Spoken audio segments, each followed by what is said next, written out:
YG와 JYP의 책걸상.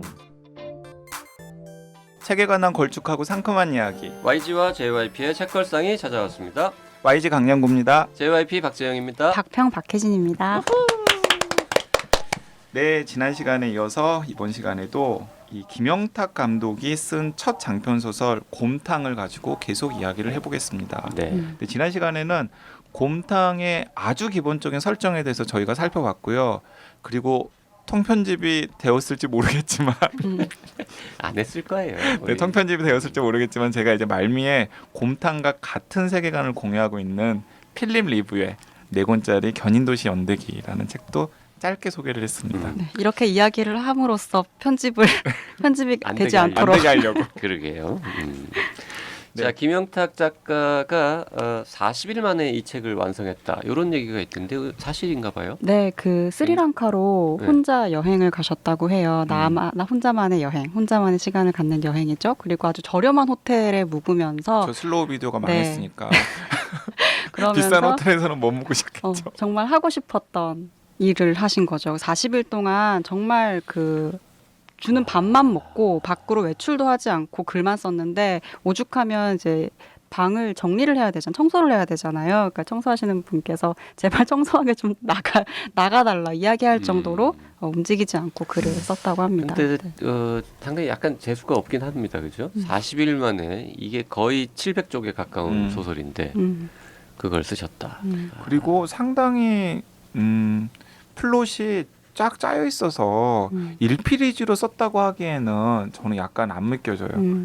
약간 설정들을 좀 이렇게 만들어 놓은 다음에 뭐 이렇게 설계도는 그려놓고 쓰셨겠죠. 뭐 아무런 뭐 이렇게 정리되어 있는 플롯 없이 그냥 1페이지부터 막 쓰지는 않았었을 테고. 그래서 이제 뒤에 작가의 말에 보면은 이 책을 쓰게 된 계기 중에 하나가 이 김영탁 감독의 아버님이 곰탕을 굉장히 좋아했나 봐요.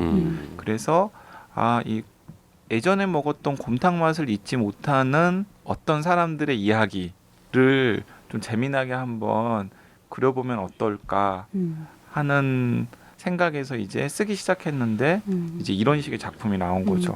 그러니까 아버지에 대한 어떤 그리움 이제 이런 모티프들이 기본적으로 있었던 것 같고 또 40일 만에 이런 작품을 써낼 수 있었던 것은 사실 이 소설을 쭉 읽다 보면 이게 뭐 대단히 어떤 장면들이 독창적이라기보다는 여러 클리셰들이 독창적으로 연결돼 있다는 느낌을 받았어요. 그러니까 예를 들면 아주 기본적인 가족 로망스죠. 고아 그리고 항상 부모님을 만나고 싶었는데 시간 여행을 통해서 이제 부모님을 만나게 된 어떤 설정이라든지 그리고 살인 사건이라든지 뭐 여러 가지 장르 소설 혹은 대중 서사의 클리셰들이 연결이 돼 있는데 그 연결 자체는 좀 낯섦이 있었던 것 같아요. 그러니까 오랜 시간 동안 축적돼 왔던 어떤 영화적인 뭐 구상이라든지 서사적인 학습 공부 이런 것들이 이 첫 장편을 통해서 확 방출이 된 게 아닌가 이런 생각이 들었어요. 그리고 저는 좀 놀랐던 게 의외로 막 영화를 염두에 둔 소설은 아닌 것 같다는 생각도 들었어요.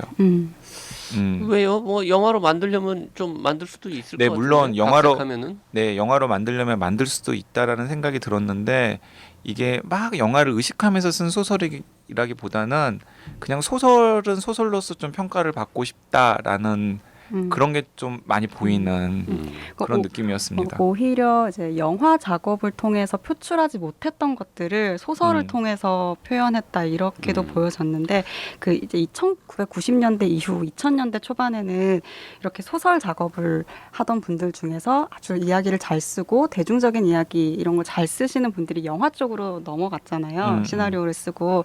근데 오히려 영화는 굉장히 집단적인 활동이잖아요. 그래서 영화 작업을 하다가 조금 지친 분들이 소설로 돌아오시는 경우들이 있거든요. 최근에도 그렇죠. 그런 작가들이 있으시고. 영화는 아무래도 돼요? 투자도 많이 돼야 되고 그렇죠. 그다음에 뭐 기술적으로나 여러 가지 여건상 한계가 있으니까 소설은 사실 뭐 연필만 있으면은 뭐든지 할 수 있는 장르니까. 시나리오는 자기가 써도 궁극적으로는 거의 공동 작업이 되는데 이제 소설은 정말 개인의 작업이 되는 거잖아요. 결정적으로 영화는 리스크가 엄청 크잖아요.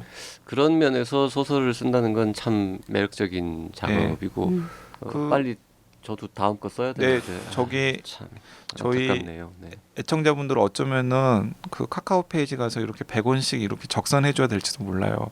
여기 이제 문청 한 분 계시거든요. 아, 저 말입니까? 네. 계속 책걸상에 나 소설 쓰고 있어요. 저기 읽어주세요.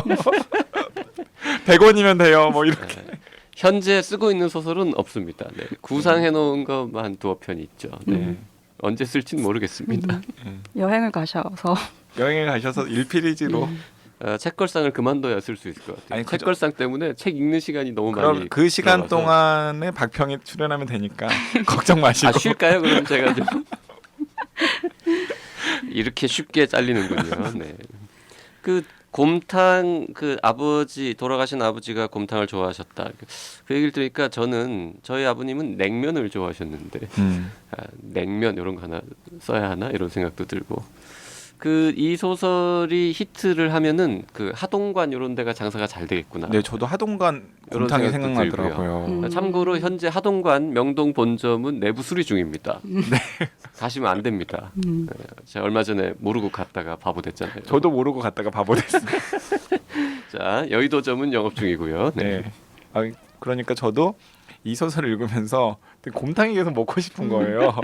곰탕 먹는 장면들은 정말 잘 쓰셨어요. 그 음. 군데군데 계속 나오는데 뭐 이제 깍두기 이야기, 뭐 곰탕에 대한 색깔, 뭐 이렇게 그 곰탕이 나오고 먹고 하는 장면들은 이렇게 보고 있으면 정말 머릿속에 그려질 정도로 잘 쓰셨어요. 그리고 여기서는 부산 곰탕이 나왔는데 음. 그 제 고향은 전라도잖아요. 전라도 쪽에 나주곰탕도 되게 유명해요. 나주곰탕은 체인점이 있죠. 체인점이 여기 있는데 이대 앞에도 하나 있던데요. 제가 나주 즐겨 곰탕. 먹는. 왜냐하면 그 나주 인근에 뭐 한평 이런 곳들이 있는데 또 거기서 또 예전에 소를 많이 잡았었거든요.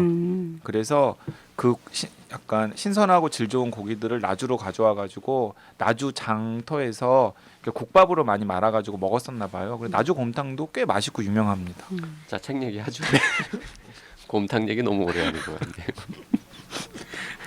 네, 일단 그래서 그 정말 이제 과거로 돌아가는 동안에도 반 정도가 죽는데 어쨌든 간에 이 주인공은 살아남아요. 그래야 이야기가 될 테니까. 그렇죠.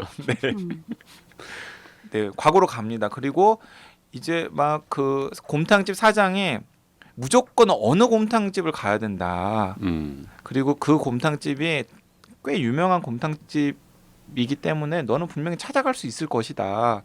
근데 실제로 큰 문제 없이 그 곰탕집을 찾습니다. 네. 그리고 취직도 합니다. 근데 이제 거기서부터 이제 일들이 꼬이기 시작하는 거죠.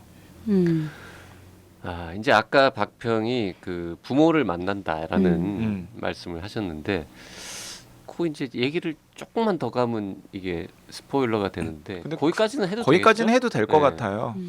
그러니까 그 곰탕집에 가면 그 곰탕집 사장님이 계시고 호랍입니다. 호랍이. 호랍이 사장님이 계시고 그 집에 이 좀 노는 고등학생 아들이 있는데 이제 좀 노는 정도가 아니라 막 나가는 그냥 지역의 형사들이 쟤는 분명히 졸업과 동시에 지역 조폭의 스카우트가 될 거기 때문에 큰 인물이 될 거기 그러니까. 때문에 그 예의주시하고 있는 요시차림을. 그쪽 그 고등학생들 좀 노는 아이들 사이에서는 짱, 짱. 통. 그러니까 조직 폭력배들 사이에서는 스카우트 경쟁이 이제 있는데 다들 눈치만 보는 거죠. 그리고 얼마를 써야 되냐 이런 거죠. 네, 머니볼 이런 것처럼 도대체 얼마를 써야 이 친구를 데려올 수 있느냐. 이제 아주. 그랬는데 하여튼 그 이 지금 저 미래에서 온 주인공 이우환 이 사람이 그 노는 짱의 아들인 거죠. 그렇죠. 네. 여기까지는 뭐 초반에 나오는 거니까. 네, 초반에 한 네, 초반에 얘기하죠, 30페이지 뭐. 정도에 네. 나옵니다. 그러니까 그 곰탕집 주인은 할아버지가 할아버지가 되는 되는 거죠. 거죠. 네. 본인은 지금 나이가 비슷하죠. 연배가. 연배는 비슷하죠. 현재 이 할아버지랑 우한은- 비슷한 연배인데 자기 아들뻘 되는 그 고등학생이 실제로는 자기 아버지인 그렇습니다. 상황입니다. 이제 40대 후반에 곰탕집 주인이 이제 평생을 곰탕만 보고 살아온 분이죠, 이분은. 그리고 곰탕 그리고 이제 일찍 아내를 여의고 자기 아들 하나만 좀 잘 크기를 바라는 분인데 어쨌든 곰탕집이 꽤 잘 되니까 용돈도 많이 주고 막 애지중지 키웠던 것 같은데 이제 아이가 엇나갔고 그래서 아이가 사고를 칠 때마다 그 곰탕집에서 번 돈으로 이렇게 막 수습하고 그런 상황이 악순환처럼 반복되는 그런 상황. 그 이제 미래에서 돌아오기 직전에 엄마 아빠 이름만 알고 왔지 않습니까? 그랬는데 이제 그 아빠 이름을 보고 혹시 이렇게 해서 이제 하게 되고 이 그 청소년이 그 고등학생이 요새 만나는 여학생 이름을 봤더니 자기가 들은 엄마 이름인 거고. 그러니까 뭐 거의 틀림없이 지금 그 상황이 됐다. 저는 그 상황 보면서 너무 빵 터졌는데 그 아빠 엄마 이름을 딱 듣고 둘을 동시에 마주치는 순간 이 이유한이라는 주인공이 저라도 그랬을 것 같아요. 저 망할 년놈들이 그렇죠. 낳자마자 나를 고아원에 버렸구나.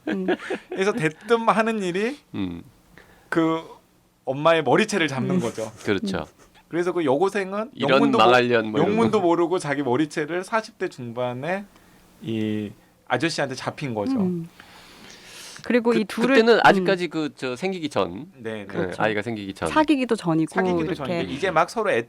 약간 썸 애틋한 타는 감정이 사이. 썸 타는 네. 사이. 네. 그래서 이 주인공은 이 두 사람의 사이를 버려놓기 위해서 이 두 사람이 결혼을 하지 않으면 자신의 사실 미래를 바꿀 수 있는 거잖아요. 그 자기가 태어나지 않을 않을 수도 수 있는 있는 거죠. 거니까. 근데 자기가 지금 미래에서 살아가는 것도 너무나 괴로운 거예요.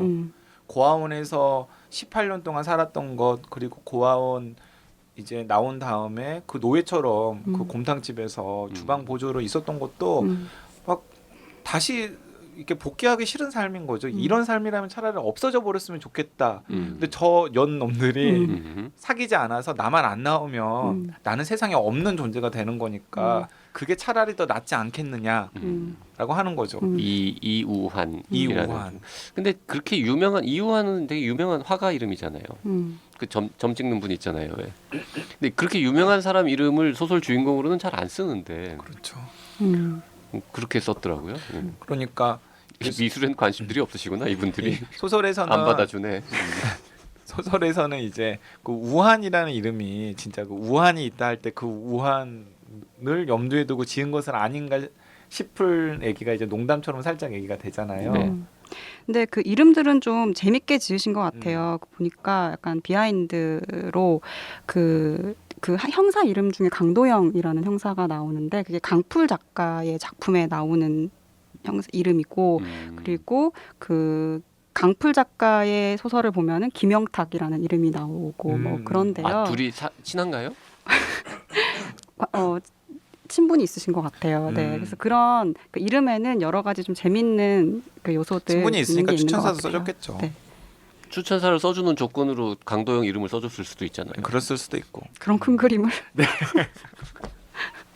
아니요. 그런 건 아니고 둘이 그냥 원래 친해서 네. 아니 원래 다른 이름을 쭉 썼는데 마지막에 다른 예를 들어서 뭐 강양구 이런 이름을 썼는데 그 강풀 작가가 추천사를 써줘서 고마운 아니, 마음에 그렇진 않아요. 강양구를 전부 찾기 뭐라 그러죠 이렇게 검색 찾기 해가지고 모두 바꾸기 해가지고 쫙 바꿨을 수도 있잖아요. 그렇지는 않아요. 그 예를 들어 제 지인들 중에 이제 그런 경우가 있는데 저 윤태호 작가는 제 바로 아는 지인은 아닌데 그 윤태호 작가랑 굉장히 친한 분 중에서 제가 잘 아는 이종모 서울시립과학관 관장님 계시거든요. 근데 이종모 관장이 그냥 똑같은 그 얼굴 캐릭터로 미생에 나와요. 미생 만화에. 그래요. 네, 미생 만화에 보면은 이제 외국물 먹어서 막 터치 같은 거 진짜 싫어하는 젠틀한 이제 그 무슨 임원 비슷하게 등장하는 사람이 한 명 있어요. 착한 임원으로 등장하는 분이 짧게 등장하는 사람이 한 분 있는데 그분이 딱 보면은 그냥 이종모 관장인 거예요. 그리고 이제 윤태호 작가가 자기랑 친하니까 그 사람 캐릭터를 이제 살려가지고 그 안에다가 담은 거죠. 그런 거랑 비슷하지 않을까 싶어요. 그 이 소설은 뭐 문학성이 아주 높다 이렇게 말하기는 좀 어려운데 그렇다고 해서 그냥 장르 소설이다 혹은 뭐 그냥 재미만 있는 대중 소설이다 이렇게 말하기에도 좀 아깝지 않습니까? 네, 맞아요. 일단은 곰탕이라고 하는 소재를 가지고 이런 스토리텔링을 꾸렸다라는 것 자체에 저는 큰 점수를 두고 싶고요. 약간 부끄러운데 저는 솔직히 얘기하면은 저는 스토리텔링 강한 소설들을 이제 즐겨서 읽는 편이니까 약간 기교라던가 플롯이라던가 이런 것들에 대해서는 아쉬운 점들이 조금은 있었어요. 그래도 어쨌든 단숨에 다 읽었고 책을 딱 덮었을 때는 왠지 마지막 장면에서는 약간 뭉클해가지고 눈물 한 방울.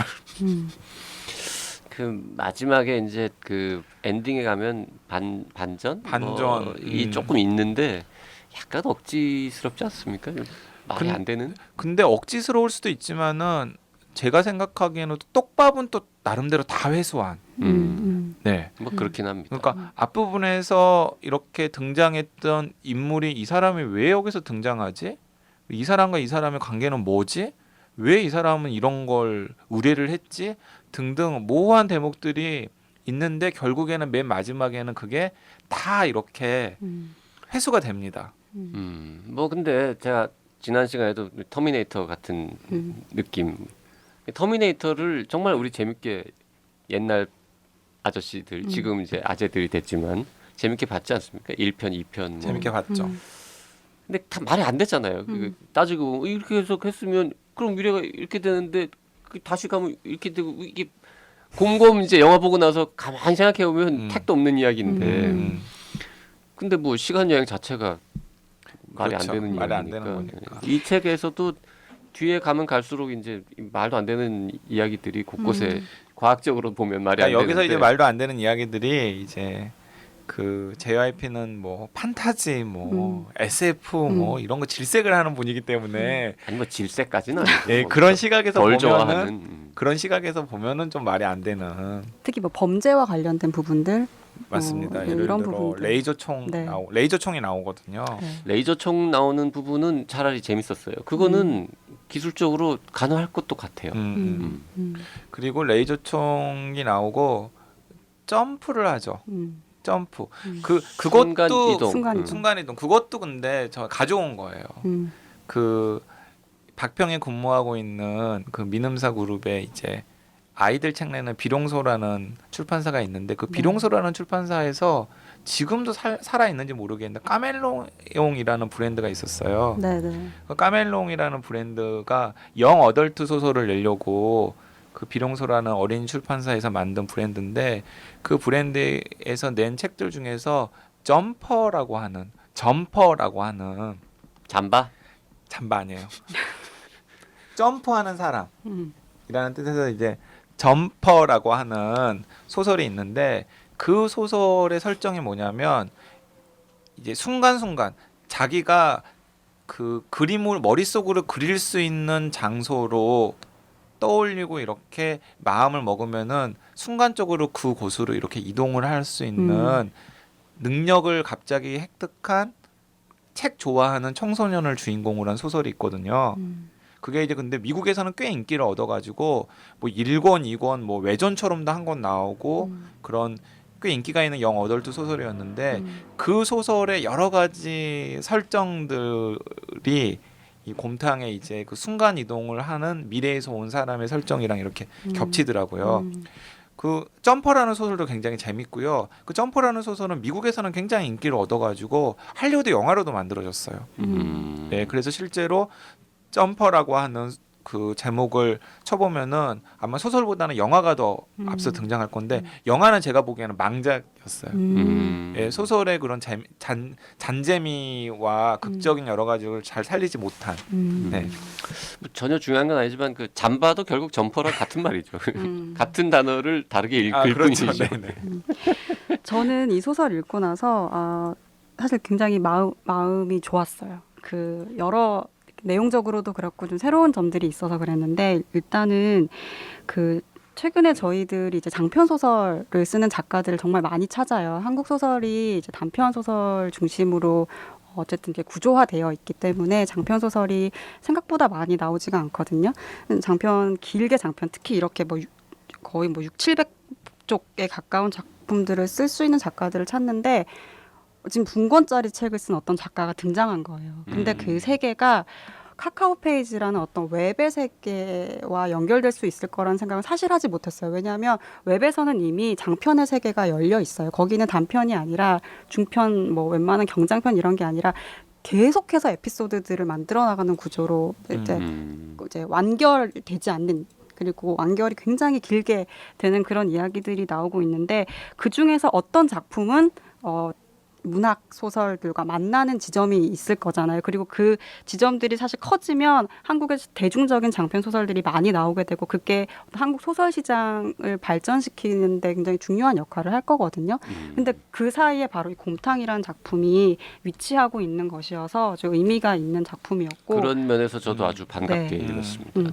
맞습니다. 그리고 작품성을 봤을 때도 저는 괜찮았어요. 왜냐하면 이 작품이 이렇게 어떤 통속적인 어떤 클리셰들을 쭉 갖고 있지만 소설 이렇게 읽다 보면 인간이 굉장히 과거에 살고 싶어하고 미래만 생각하고 사실 현재를 계속해서 살고 있고 그러니까 우리 인생은 현재 진행형이지만 시제는 현재형이지만 그리워하고 욕망하고 사실 이렇게 양분화돼서 살아가잖아요.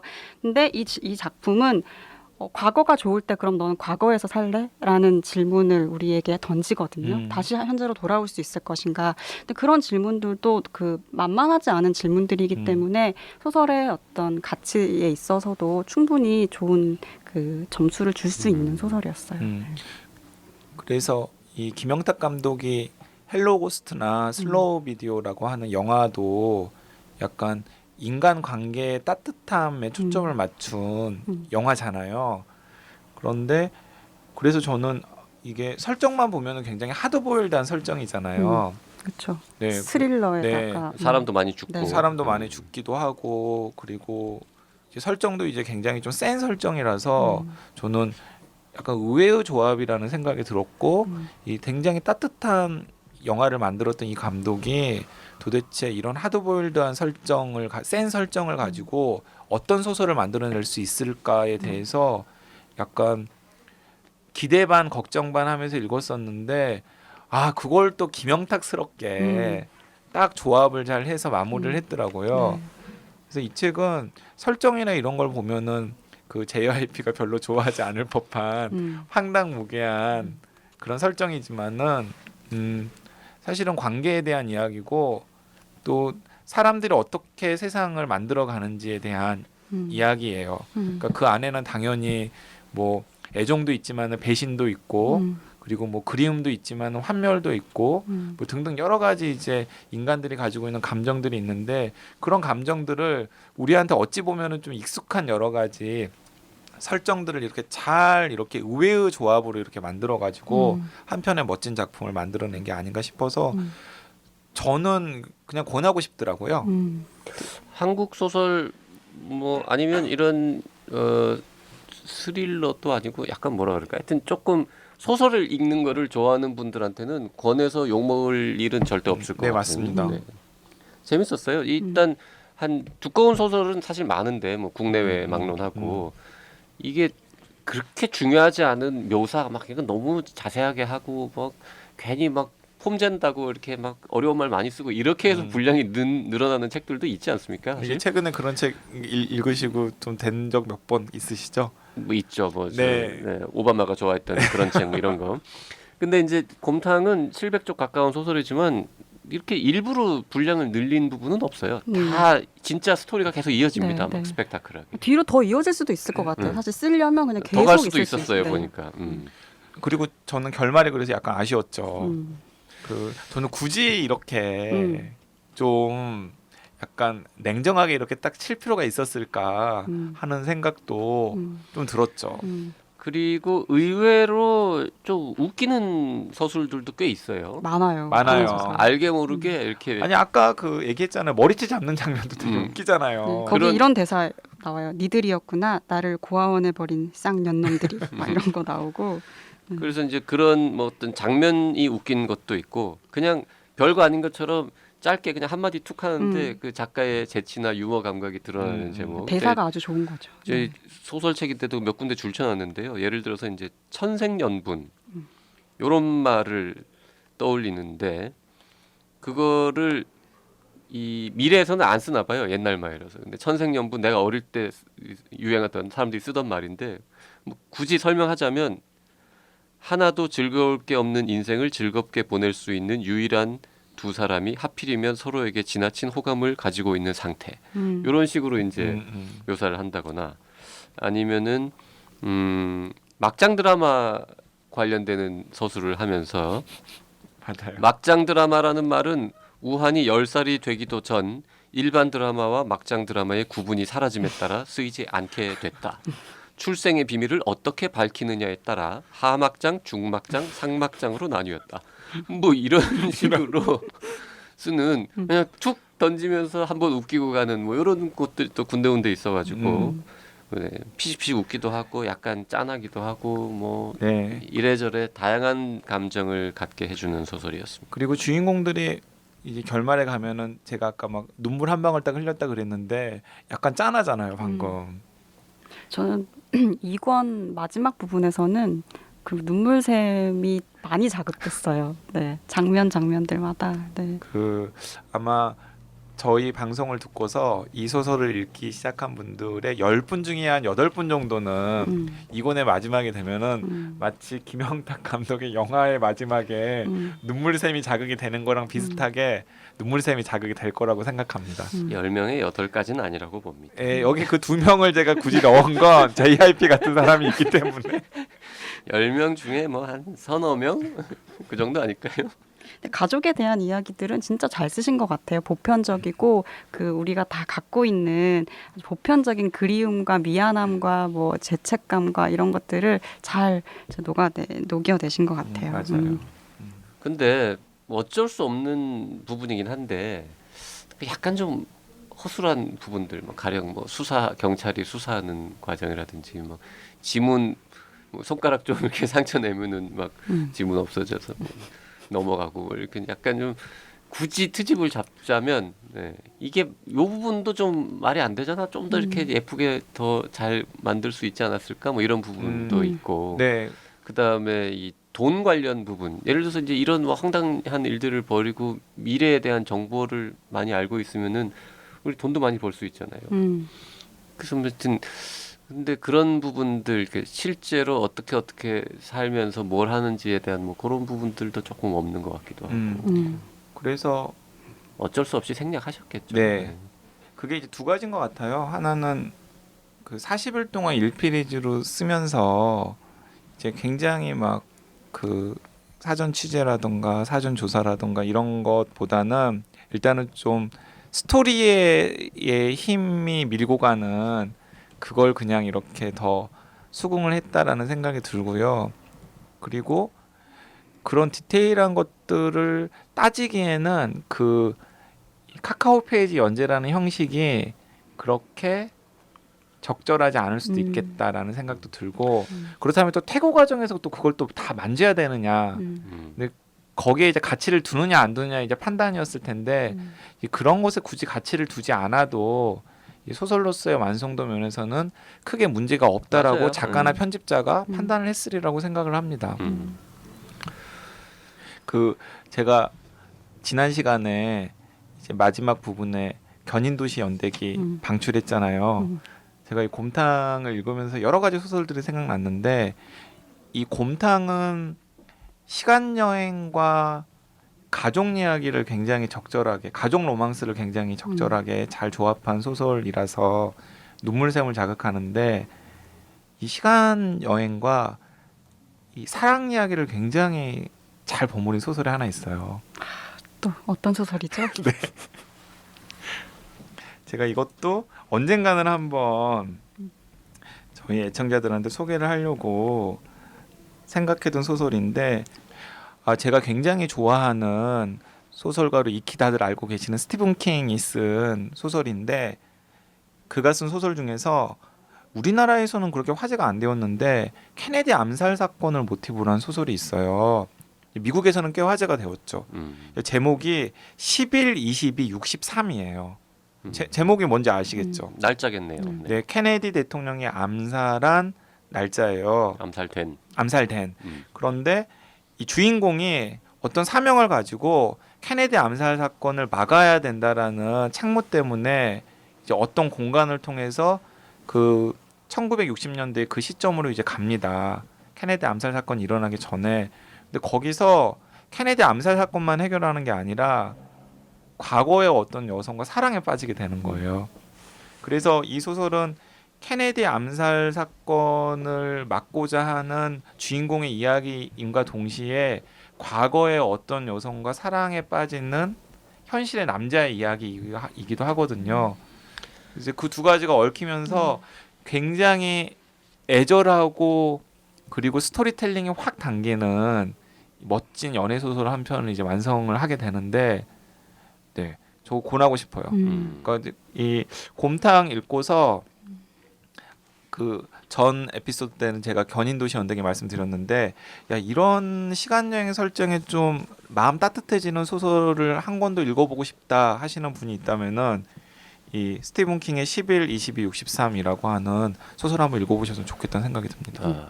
YG는 뭐 거의 시간 여행 특집 이런 거 하자 그러면 또 그런 플롯을 가진 소설 한 10권 갖고 오고 뭐 이럴 수 있을 것 같네요. 10권까지는 아니고요. 8권? 한 8권 정도. 아이 재수 없어. 자, 오늘 두 회에 걸쳐서 김영탁 감독 겸 작가의 첫 장편 소설 곰탕 1, 2권 다뤄봤습니다. 네, 김영탁 감독이 또 책을 소설을 내면 읽어보실 계획이십니까? JYP 그런 거에 굉장히 박하잖아요. 평 좀 보고요. 네. 나왔다 소식 듣고 바로 살 것 같지는 않습니다. 네, 저는 한 번쯤은 더 읽어볼 것 같아요. 읽어보고 싶을 것 같고, 그리고 영화보다도 더 기대될 것 같아요. 조금 더 나아졌을 것 같다는 생각이 듭니다. 다음 책이 2권짜리가 아니라 1권짜리면 살 확률이 더 높아질 것 같습니다. 네, 맞습니다. 이게 곰탕이 2권이라고 하니까 JYP가 도끼 눈을 뜨고 저를 쳐다보더라고요. 저는 감독님, 작가님이 소설을 좀 더 많이 쓰셨으면 좋겠어요. 바쁘시겠지만 더 많이 쓰셨으면 좋겠고, 거꾸로 좀 더 긴 소설을 쓰셨으면 좋겠어요. 그러니까 장면이 조금 더 길고 지금보다 조금 더 디테일한 소설을 쓰면 좋을 것 같아요. 그리고 아까 JYP가 언급한 그런 약간 디테일한 네네. 그런 문제들도 좀 더 굉장히 훨씬 더 잘 극복한. 맞아요. 그 박평이 한번 섭외해가지고 작품을 한번 만들어 보시죠. 저 너무 관심 갖고 있습니다. 네, 지금 너무 바쁘신 대한민국 듯하지만. 최고의 화제작을 지금 아닙니다. 어쨌든 편집자로서. 아닙니다. 네. YG나 박평이 김영탁 작가의 다음 소설을 먼저 보고 괜찮다라고 하면은 저도 읽을 겁니다. 네, 알겠습니다. 제가 먼저 읽기는 조금 기다렸다가 읽으려고. 네, 아무튼 김영탁 감독의 굉장히 재미있으면서도 색다른 소설 곰탕을 저희가 이제 2회에 걸쳐서 이번 주에 살펴봤는데, 뭐 다 들으시면서 저 소설 굉장히 매력적인데라는 매력을 느끼셨을 거라고 생각합니다. 네, 다음 시간에 다시 돌아오겠습니다. 고맙습니다. 네, 고맙습니다. 감사합니다.